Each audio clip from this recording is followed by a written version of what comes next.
Hi everybody. So I'd like to continue on in class with what we did in class and do a few more Newton's Law example problems for you.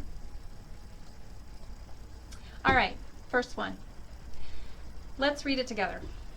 A car is traveling 30 meters per second along a horizontal road. The coefficient of friction between the tires and the road is 0.5, 0.3, and 0.02 for static, kinetic, and rolling friction, respectively. How far does the car travel before stopping if A. The car is braked normally so that the wheels don't slip, or B. The car is braked too firmly so that the wheels lock and slip on the road, or C. The car is not braked but the gas pedal is no longer pressed?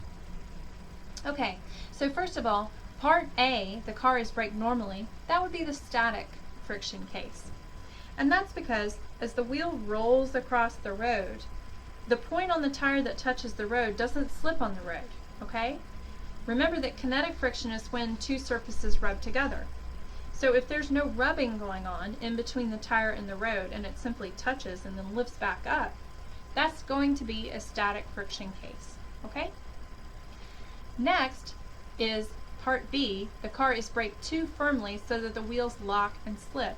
Well, that would be kinetic friction, because now you have the point on the tire slipping across the road, okay? So the same point on the tire is going to drag across the road, and that's a kinetic coefficient of friction situation.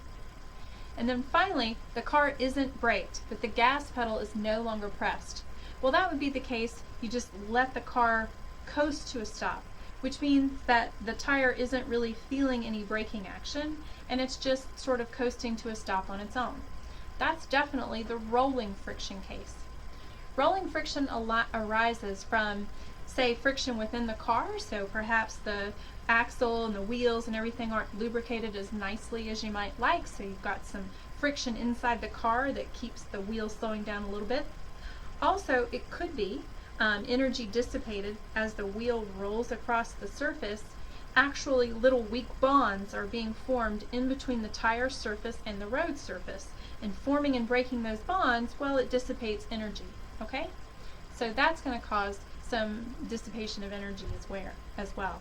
And then of course, this one doesn't really say it, but there's also air resistance that's going on, and as your car moves through, then air is going to push back on that car.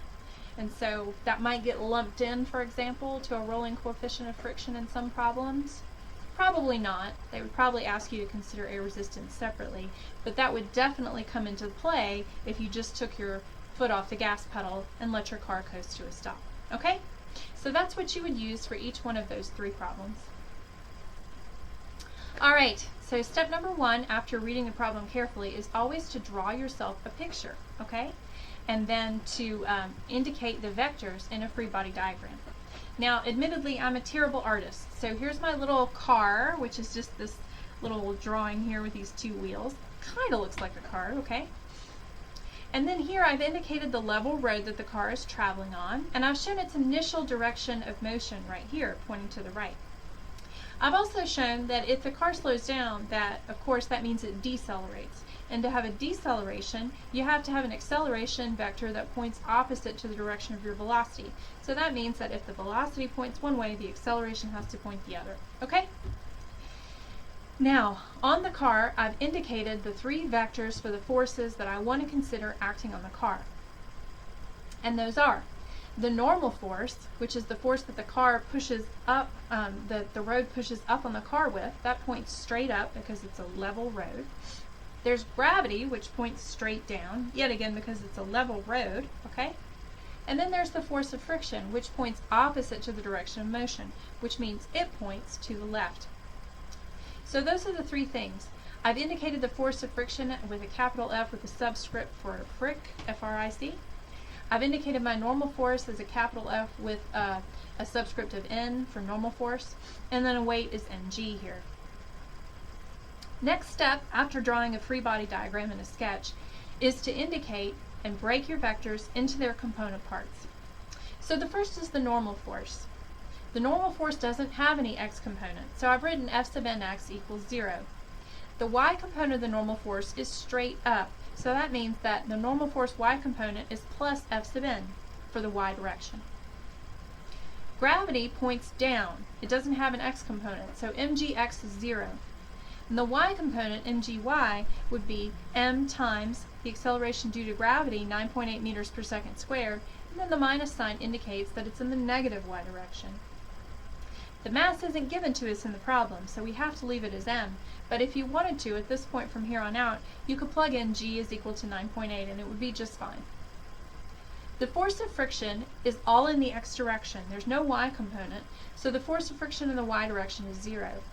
And the force of friction in the x direction is going to be negative mu times the normal force, because we remember that we write the force of friction as the coefficient of friction, which we usually use a mu to indicate in this class, times the normal force, which we've indicated here with F sub n. The minus sign just indicates that the force is in the negative x direction here. So those are my vectors and their component parts. Before we leave this slide, I should say one more thing. There's an assumption here that the origin of my coordinate system is right here at the point where the car first starts braking. So my origin is right here at this little dot at the center of mass of the car before the braking starts. That's my origin, okay? Now, the equations for each one of the cases, static, kinetic, and rolling friction, they're going to be the same in each case. And the only thing that's going to change is which coefficient of friction that we use, which was either 0.5, 0.3, or 0.02 for the static, kinetic, and rolling friction cases, respectively. So what I'm going to do is I'm going to leave that out and just indicate all my coefficients of friction as mu here to derive the equation that I'm going to use to find my acceleration. So there's two equations that I have to do. I have to sum my forces up in both x and y and set that equal to the mass times the acceleration for that direction. So for the sum of the forces in x, there's only one force that has an x component, and that's the frictional force. Remember that the frictional force was equal to minus mu times F sub n, and the minus sign in the x direction indicates left. So that negative mu F sub n is going to equal to the mass times the acceleration in that direction. So minus mu F sub n is equal to ma. Now, the forces in the y direction were gravity and the normal force. So if I sum up the forces in the y, I have F sub n minus mg is equal to 0. The plus sign for the F sub n indicates the normal force is up. The minus sign for mg indicates it's down. And of course, the car isn't accelerating in the y direction. It's not hopping up off the road, for example. That would be silly. So the sum of the forces is 0 because the car stays on the road surface. Using that equation for y, I can solve for my normal force. In this case, the normal force is equal to the weight. F sub n is equal to mg. This is going to be the case when you have a flat, level surface, you have no acceleration in the y direction, and you don't have any forces that have vertical components other than the normal force and gravity. So under those very specific sets of conditions, the normal force is the weight, which is what we have here. Remember that if you're on an incline, or you have forces acting upward, or if you're in an elevator or something like that where you have an acceleration in the y direction, that's not going to be the case. So don't automatically write that the normal force is equal to the weight. Now, in this case, we can plug the normal force equal to the weight, and we can plug that information back into our equation for x. So since we had minus mu F sub n is equal to ma, I can plug in mg for F sub n. So now plugging in for that normal force, I have minus mu mg is equal to ma. Since the mass is on both sides of the equation, it cancels out. So we don't really need to know the mass of the car, and that's good because it wasn't provided to us. So now we have an equation for the acceleration. The acceleration is minus mu g, okay? Remember, mu is the coefficient of friction, and g is the acceleration due to gravity. And the negative sign just indicates that it's in the negative x direction, which we already knew. So since we have that now, we can plug in for what the coefficient of friction is for each one of the three cases.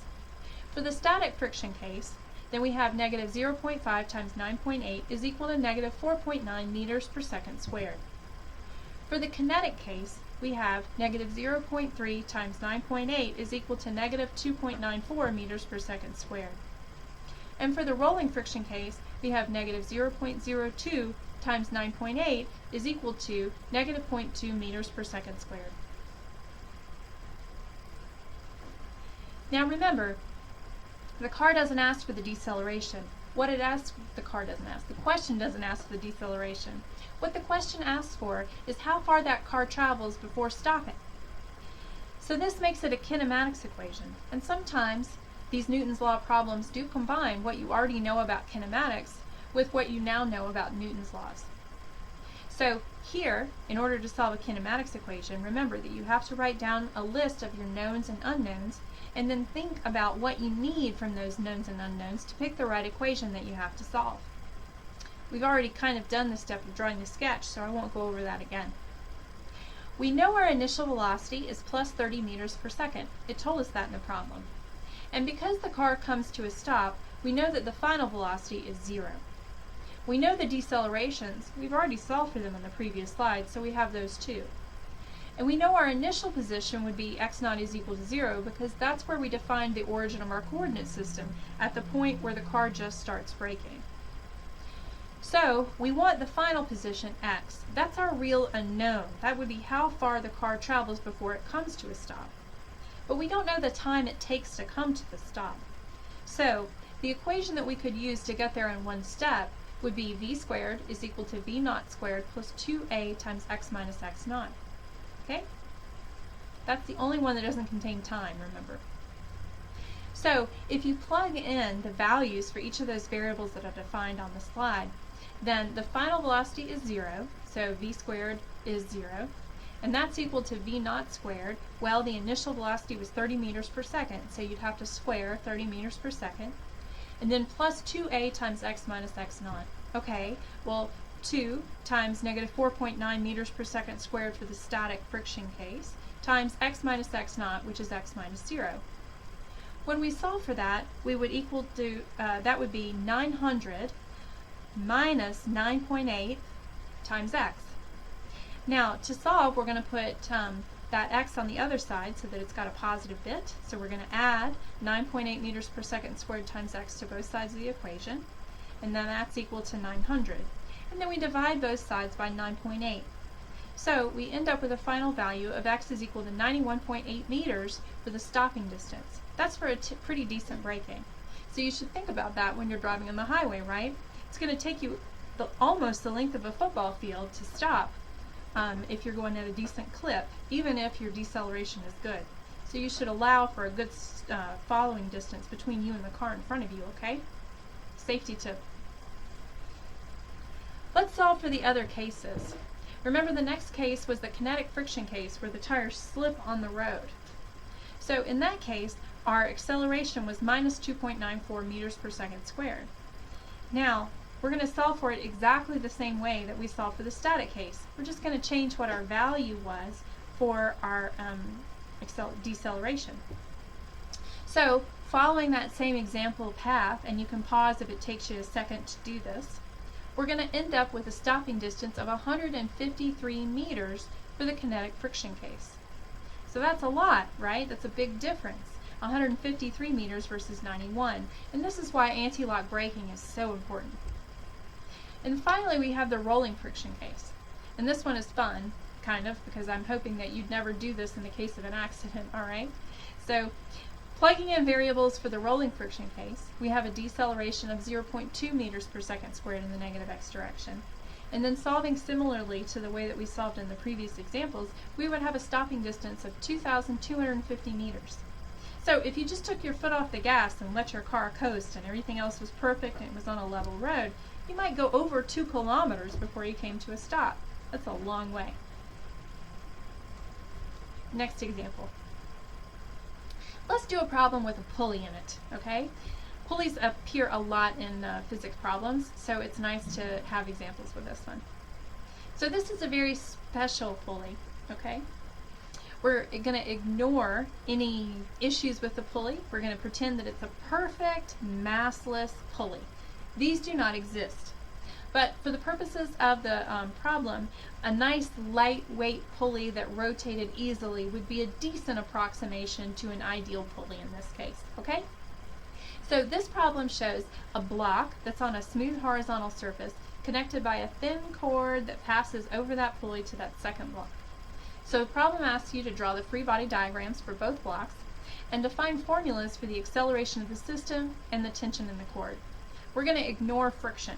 So not only do we have a perfect massless pulley, but we also have a perfect surface that doesn't exert any friction on your block. So we're truly living here in an ideal world, right? With spherical cows and everything.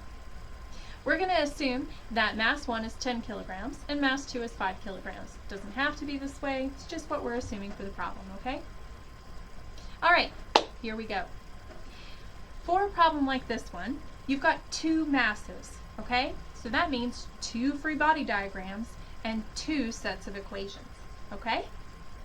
Now, I've chosen a coordinate system where plus x is to the right and plus y is up. So let's draw the free body diagram for mass 1 first. That's the one that's sitting on the table. The three forces acting on mass 1 are going to be the normal force in between the block and the table, the tension in the rope that pulls it to the right, and gravity down. Remember, we're ignoring friction.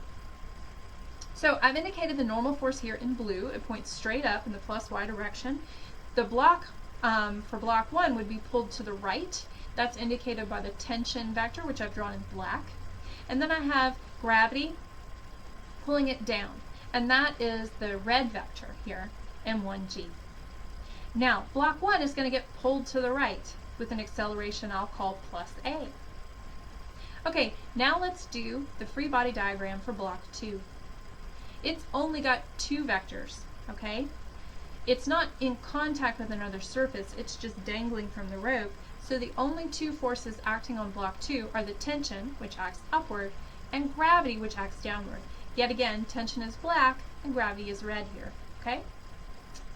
Alright, the difference also from block 1 is that m2g is the force of gravity that acts on it, okay? So we've got m1g for block 1 and m2g for block 2, okay? m2g is going to be less than m1g because m2 is a 5 kilogram block and m1 is a 10 kilogram block. So the force of gravity on block 2 is going to be less than that on block 1. Alright, so that's my free body diagram. I've also indicated the acceleration for block 2 will be down, okay? So let's put our vectors into their component parts. That's the next step after the free body diagram, where you indicate the motion and put your coordinate system in there. Because we have two different components here, we have also two sections for our components. We're going to have the vectors for block 1 and we're going to have the vectors for block 2. So for block 1, the normal force acts only in the y direction, so its x component is 0. The y component for the normal force is going to be plus n, plus because it points up, and n because that's what I decided to call the normal force. The tension here has an x component but no y component for block 1 because it's sitting on that horizontal surface and the rope pulls it to the right. So in that case, tx is plus t for block 1, but ty is 0. Block 1 has a weight in the x component of 0. Of course, gravity has no x component to it in this case. And the y component of gravity is negative m1g. In other words, the minus sign for going down, m1, and then times 9.8 meters per second squared for g. The motion is to the right, which is plus a in the x direction here, okay? Now, for block 2, the tension, T, has no x component, right? Because it's dangling, so the rope is pulling it up. So Tx is 0. Ty is plus T because it points in the positive y direction. Now here's a point. For these kinds of problems with ideal pulleys, we assume that the tension in the rope is constant throughout. This isn't the case if you have a pulley that has some weight and heft to it, okay? In that case, there's an imbalance of the tension. The pulley is going to alleviate the tension from one side of the rope to the other a little bit, so there'll be an imbalance which turns the pulley. But we're not going to worry about that right now. We're just going to be in perfect pulley land where the tension in the rope is the same throughout and the pulley doesn't do anything to the tension in the rope on one side versus the other, okay? So that means that we can use the same variable to indicate the tension here, T. I'm just going to call it T. It's all one rope, pulley does nothing to the tension, so the tension in the rope is T, okay? Alright, gravity. Has no x component, of course, so the component of gravity in the y direction, the weight in the y, is minus m2g for block 2. Now, For block 2, the motion is down, and it's in the y direction. If you only have one object and you need the acceleration for the system, it's not so important to do this. But when you have a couple of objects and they're tied together in some way and you know that their acceleration has the same magnitude, but it's maybe not in the same direction as is the case here, sometimes it's nice to use the same variable to represent the acceleration for the system. I'm going to call that acceleration A, but that means that you have to put the directions in. So for the equation for block 1, the acceleration in the x direction is going to be plus a in the x. And then for block 2, it's minus a in the y, okay? But I'm going to call them both a, all right? Same thing for the tension. I'm going to use the same t variable for the tension for block 1 and block 2. All right, now that I've broken my forces into their component parts, I'm going to plug them into the sum of the forces equations. Yet again, I have to have equations for block 1 and equations for block 2, and I have to consider them separately and initially set them up without mixing them. Now once my equations are established, I can mix them together and solve for different variables. But when I set the equations up, it's important to hold block 1 and block 2 separately in your head and lay those equations out, okay? So that's what I'm going to do here. So for block 1, I have sum of the forces in x is equal to plus t, which is equal to m1a, okay? The acceleration is in the plus x direction, so that a is positive there. The sum of the forces in y is equal to n minus m1g, which is equal to 0, okay? Block 1 is not accelerating in the y direction. Block 1 is sitting on the table. It doesn't hop up off the table or anything like that, okay? And we're not going to worry about what happens once block 1 hits that pulley and flies off the table. We're just talking about the part where block 1 is sliding horizontally across the table, okay? So in that case, there's not going to be any force in the y direction on block 1. For block 2, there's no forces in the x direction, so there's really no sum of the forces in x equation. Or there is, but it's 0 equals 0, so it's not very interesting. So let's not talk about it anymore. Now the sum of the forces in y, here you have the tension acting up minus m2g acting down. Remember, it's block 2, so it's m2, right? And then that's equal to minus m2a. The minus sign is because the acceleration in this case is down, okay? Alright, so those are my sum of the forces equations. Now that I have them set up, I can start solving for my unknowns. I have 3 equations and 3 unknowns. Those unknowns are the normal force for block 1, the tension in the rope, and the acceleration of the system. Okay, now the normal force isn't so interesting. It doesn't actually do anything here. It would if I were considering friction, okay? It really would, but it's not in this case. So I can solve for it. I have the sum of the forces in y is n minus m1g is equal to 0, and I can see that the normal force is equal to my weight in this case, and that would be 10 kilograms times 9.8 meters per second squared, which is 98 newtons. So it's true. It's just not useful or interesting in this case. Alright, fine. So let's look at the sum of the forces in x for block 1. That was t is equal to m1a. And the other useful equation will be for block 2, which is t minus m2g is equal to minus m2a. Now from these equations, I can solve for my remaining 2 unknowns. Remember, you need the same number of equations as you have unknowns in order to solve. So we're going to follow the tactic that we followed before in class. You take the simpler of the 2 equations, solve for one variable in terms of the other, and then plug that into the more complicated equation to solve for the second variable. Fine. I already basically have my work done. It can't get any simpler than that. I have the tension in terms of the acceleration. T is equal to m1a. Great. I'm going to take that, T is equal to m1a, and plug it in to the equation for the sum of the forces in y for the second block and see what I get. So, the equation for the sum of the forces in y is T minus m2g is equal to minus m2a. Plugging in for tension is equal to m1a, I end up with m1a minus m2g equals minus m2a. Okay, so since I know m1, m2, and g, I can now solve for my acceleration. To do that, I have to group like terms that have acceleration in them. I'm going to put those on the left-hand side of my equation by adding m2a to both sides. Likewise, I need to put anything that doesn't have a on the opposite side of the equation. So I'm also going to add m2g to both sides to solve algebraically. I end up with M1A plus M2A equals M2G. Now I'm going to factor out acceleration from those two terms on the left, and I end up with the acceleration times, parentheses, M1 plus M2 equals M2G. Now I'm going to plug in. M2 times G would be equal to 5 kilograms times 9.8 meters per second squared, which is 49 newtons. And M1 plus M2 would be 15 kilograms. Now I need to divide both sides by M1 plus M2. So that's 49 newtons divided by 15 kilograms gives me an acceleration of 3.27 meters per second squared. And that's the acceleration of the system, which is one of the things that I was asked to solve for in this problem. Great. Now that we have the acceleration, I can plug it back into that simple equation for the sum of the forces in X for block 1. That equation was the tension is equal to M1A.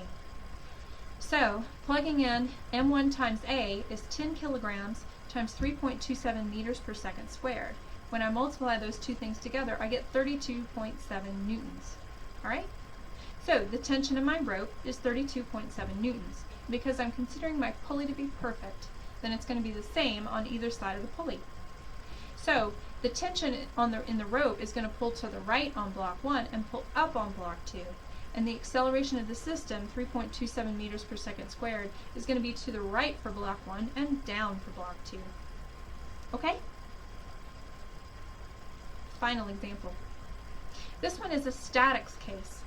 We've got a stoplight, and it's being suspended from a rod, right, a big metal frame or something, by 3 different ropes or wires.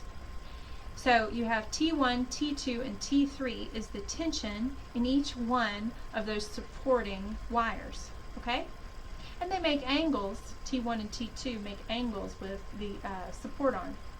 And then T3 is straight up and down, and it's what's attached to the stoplight. The stoplight weighs 50 pounds, and what the problem asks you to do is to find the tension in each of the lines supporting it, okay?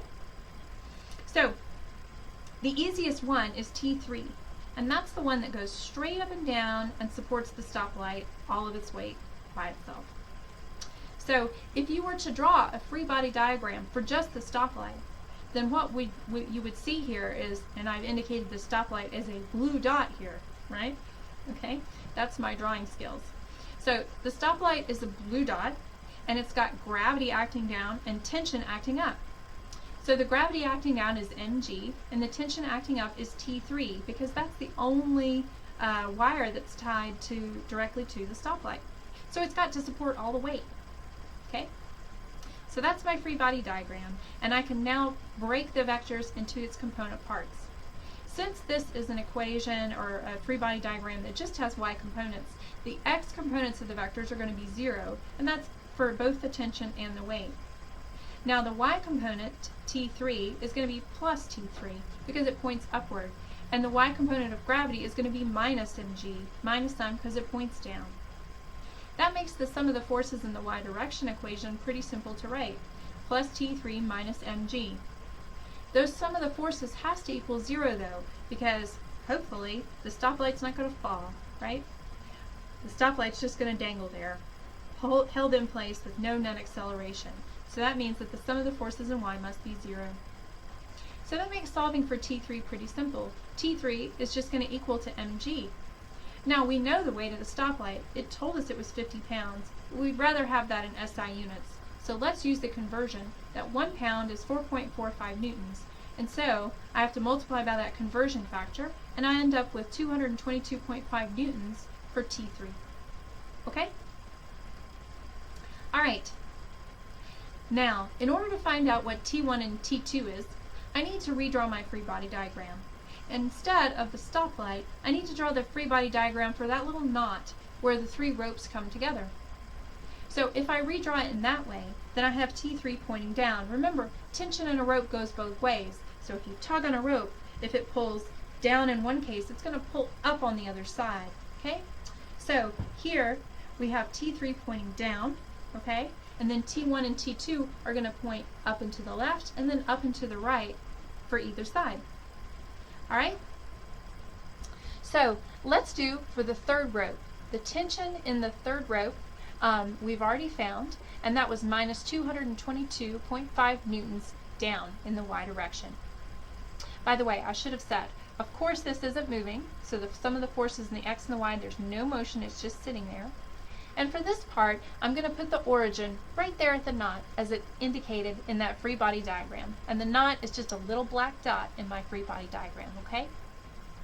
Now, for rope 2, you can see that rope 2 makes that 53-degree angle with that plus x-axis, okay? So you could do a little geometry and figure out that the 53 degrees indicated here in the original drawing is going to be the same 53 degrees right there, counterclockwise from that plus x-axis.